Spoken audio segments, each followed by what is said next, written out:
Le Zap d'Europe 1. Le Zap de Maud Descamps. Bonsoir Maud. Bonsoir Nicolas, bonsoir à tous. Tout ce qu'il ne fallait pas rater aujourd'hui sur Europe 1. Et pour commencer Nicolas, je vous propose de la joie, celle des supporters de Monaco hier soir au micro de Cyril de la Morinerie après la victoire de leur club face à Dortmund.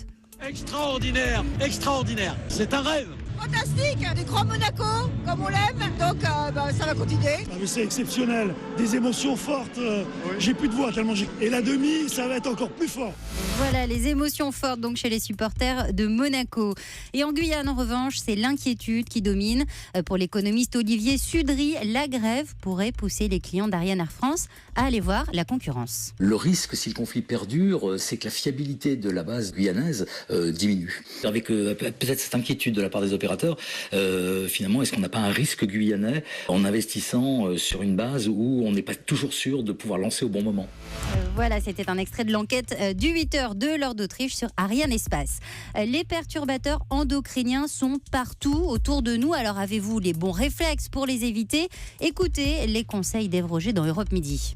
Les ustensiles de cuisine peuvent être contaminés, en particulier les vieilles poêles rayées et abîmées, donc à la poubelle. Et pour le micro-ondes, ça commence à se savoir, n'utilisez que des plats ou des bols en verre, surtout pas des plastiques, car les phtalates que certains contiennent migrent dans les aliments avec la chaleur.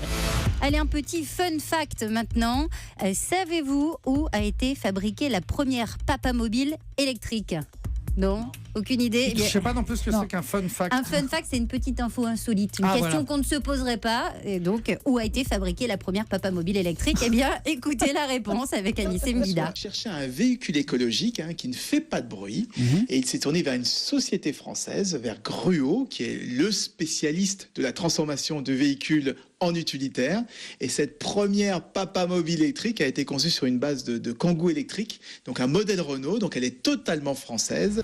Voilà, Cocorico, donc pour la papamobile. Et puis, il arrive parfois qu'une anecdote entendue à la radio ancre en nous une image dont on a du mal à se défaire. Et c'est ce qui m'est arrivé cet après-midi après ce récit de Guy Carlier dans la Cour des Grands. Bon, j'ai fait une thalasso un jour, sans déconner, j'ai fait une thalasso et il y avait un bain, je ne sais plus quoi, enfin la baignoire. Je te jure, j'ai fait ventouse dans le truc. Ils ont été obligés d'appeler du personnel, je te jure, c'est vrai. Pose plus de questions sur vos vies personnelles, c'est affreux. Voilà la thalasso de Guy Carlier. Est-ce que c'est un fun fact? Peut-être, on ne sait pas. C'était le Zap de Maud Descamps. Dans un instant, le meilleur de Nicolas Canteloup. 18h, 20h, Europe Soir.